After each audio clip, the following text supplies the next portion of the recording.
77 WABC invites you to a family fun day and softball showdown on July 20th with net proceeds benefiting Shriners Children's. John Sterling will call the game as the FDNY takes on the NYPD with special guests Dwight Gooden, Art Shamsky, 77 WABC hosts including Sid Rosenberg, Anthony Cumia, Lionel, Dominic Carter, and many more. For more info and to buy tickets, go to ShrinersChildren'sChampions.org. That's ShrinersChildren'sChampions.org. The Judge Janine Pirro, Tunnel to Towers Foundation Sunday Morning Show. Entertaining and informative. On the Red Apple Podcast Network.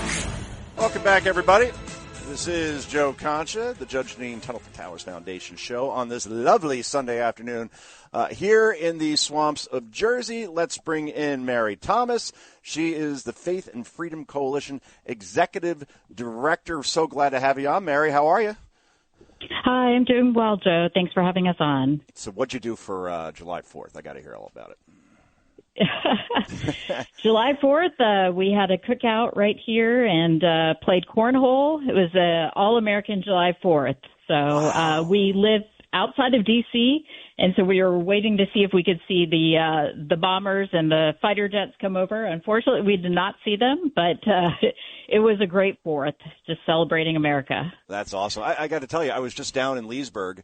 My daughter is, despite being 11 years old and an all-star soccer player, we have to travel like the country, like we're an MLS team almost. You know, we've been to San Diego, and then we had to go to North Virginia. It's so beautiful there. That's a gorgeous area. So I'm glad you had a great 4th. I'm a 2-time cornhole champion, by the way. I should let everybody know that. I haven't played professionally in a while, but the point is, I dressed up as Patrick Henry. Apparently, I went to a party where everybody dresses up as the founding fathers, and we kind of do a play on the Declaration of Independence, and we pulled it off somehow. So, yeah, it was perfect weather. Everything was great, and I'm glad you've enjoyed yourself. Some Democrats out there, however, Mary, were taking to the streets to protest angrily that Donald Trump is an existential threat to democracy, and democracy must be saved by the party who literally installed a candidate in Kamala Harris for president without one vote from the public, which doesn't sound much like democracy for me, but nonetheless, it seems like conservatives, Republicans, whatever you want to call them, MAGA, they're the happy, cool people right now playing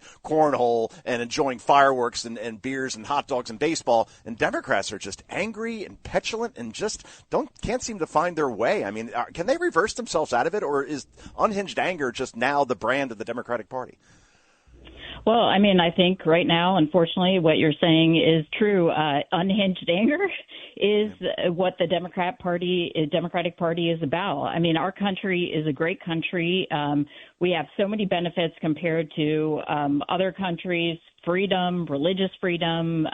We just saw with the One Big Beautiful Bill that tax cuts. I mean, America is a wonderful place to be. We should be celebrating that. And instead, the Democrats are out there, attacking everything, the foundations of our country, our founding fathers. They are encouraging political violence. It's just a very sad state of affairs. And we saw what happened in New York, with Mondani being elected. It's just, being elected, being the nominee. It's just. Yeah, I mean, it's just, they want socialism, but they don't realize that, socialism is why a lot of people fled and came to this country because we have freedom. So it's just, it's very, very sad. It is sad. And the thing is, and we're talking to Mary Thomas of the Faith and Freedom Foundation Coalition, I should say. She's the executive director there. It's straight up communism. It's anti-Semitism. We've seen all these statements from Zoran Mamdani in the past. So, and this is being embraced not just by Democrats as far as this is the face of the Democratic Party. This is the future. 33-year-old, guy who just came to the country a few years ago, and now he wants to run government-run supermarkets and also having obviously a free universal child care and free, everything's free. He's the Oprah candidate. You get a car and you get a car. Like literally that's what he sounds like. But I can't play this clip enough during the show. I already played it earlier in the show, but in case you're tuning in now, and even if you were listening before, it's just so good. It's Al Sharpton on MSNBC who really has just been having this losing battle against teleprompters for years now. And for whatever reason, despite having a show since I think he's had one on there for something like 20 years. He still can't read a simple teleprompter and pronounce simple names. In this case, Zoran Memdani. I want your reaction to this, Mary, as far as Al Sharpton talking about how it's really no big deal that Memdani on a college application said that he is actually Asian and or black, which is quite the combination. This is cut 3, guys, again. Go. Now, quick follow-up. New York City Mayor Eric Adams is attacking Memdani over reports that he identified himself as African-American and Asian on college applications. Memdani was born in Uganda, his parents from India. What are your thoughts on this issue? Memdani has checked multiple boxes trying to capture what he calls the fullness of his background. I mean, is this a real issue to you? The fullness of his background? How is Asian in the fullness of his background or black? And here's the thing, Mary. If Elon Musk, because apparently if you're from an African nation, you could say you're black. So in this case, since Elon Musk is from South Africa, he could say that he is black and or Asian because he's from Africa. I guess that's the way this works. But, I mean, this didn't work out well for Elizabeth Warren, and I have a feeling that this could have an impact on Memdani or Memdani, or however Sharpton pronounces it. Take it away. Yeah, well, I mean, I think the root of this is, I mean, obviously he's disguising who he is. We know he comes from a wealthy family. He's claiming he's an ordinary person, which is what the left typically does.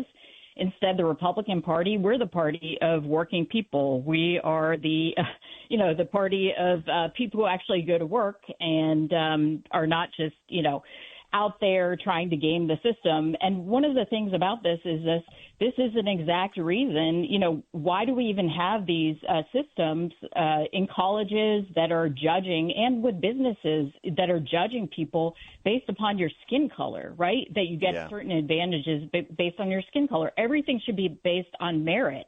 That's the way this country is. If you work hard, no matter what color you are, what you look like, you will be able to succeed. That's the American dream. And we're talking to Mary Thomas. She is the executive director of the Faith and Freedom Coalition. I mean, that's the thing. Like, these protesters that are out there, do they have jobs? Because it seems like they could just protest every day. It seems like not a lot of work going on there. But just shift gears to a horrific story here as far as this flooding that's happening in Texas right now. Camp Mystic, obviously, a camp for young girls, basically got swept away. And I'm seeing Democrats, members of the media, which is synonymous with Democrats. Juliette Kamen, for example, she's a CNN analyst, I should say. And she says that this is all the fault of Donald Trump, J.D. Vance, and Governor Abbott. This is while search for survivors' bodies is still being done. And I've seen multiple people like David Axelrod, also of CNN, blaming the Trump administration for cuts to the National Weather Service when we had multiple advance warnings 12 hours in advance of this happening, a flash flood warning 3+ hours in advance, and the river had surged 26 feet in barely 45 minutes. So, I hate to say that sometimes these horrible tragedies happen no matter how many warnings you put out there, that it comes fast, and before you know it, that people aren't able to get out. But yet I'm seeing ghouls in the media while these young girls are still missing, perhaps dead, 14 already confirmed, that this is being politicized. It's just so depressing that we've come to a point where every time something happens, even when people are dead or missing, we have a media and we have Democrats that are just going to exploit it from the first minute on, and it's just sickening, quite frankly, Mary.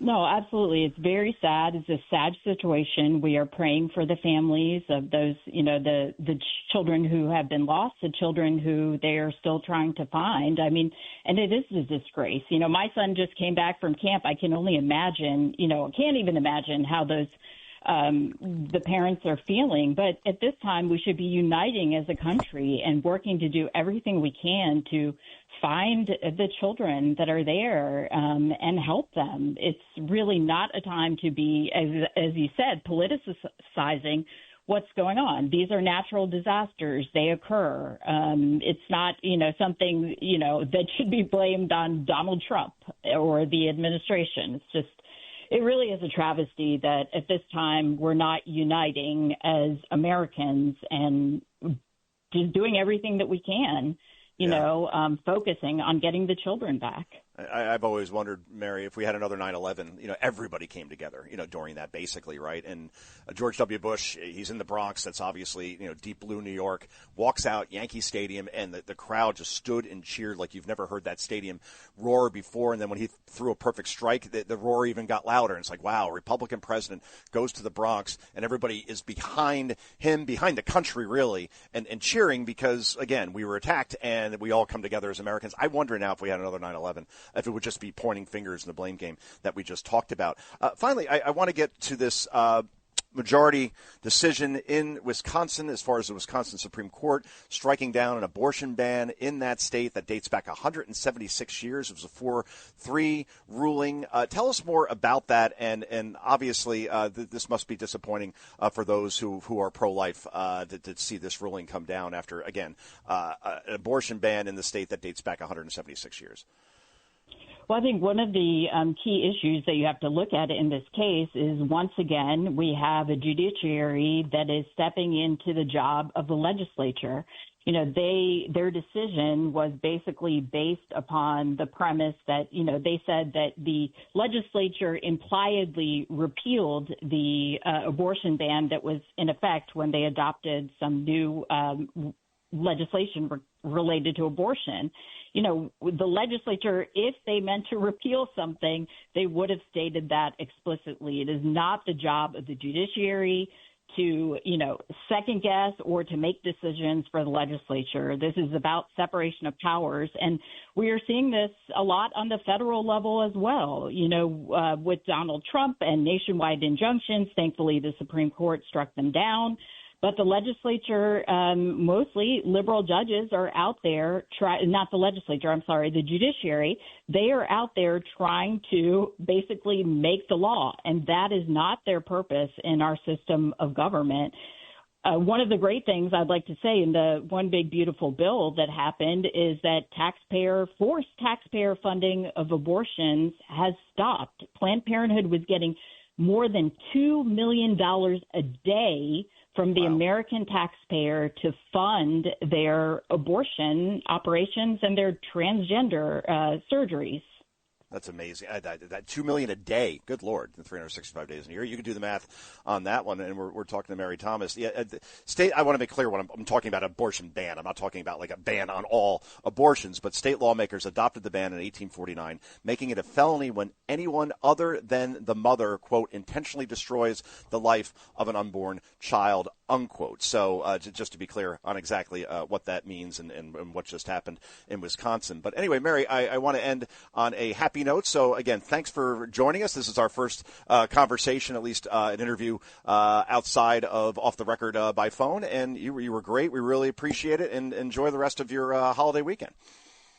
Thanks so much. You too, Joe. All right. Thank you, Mary. And that's a great interview there from Mary, of course, the Faith and Freedom Coalition Executive Director. We will certainly have her back. And this is Joe Concha. This is the Judge Janine Tunnel for Towers Foundation Show. Back with more in just a moment. The Judge Janine Pirro Tunnel to Towers Foundation Sunday Morning Show on the Red Apple Podcast Network. 77 WABC invites you to a family fun day and softball showdown on July 20th with net proceeds benefiting Shriners Children's. John Sterling will call the game as the FDNY takes on the NYPD with special guests Dwight Gooden, Art Shamsky, 77 WABC hosts including Sid Rosenberg, Anthony Cumia, Lionel, Dominic Carter, and many more. For more info and to buy tickets, go to ShrinersChildren'sChampions.org. That's ShrinersChildren'sChampions.org.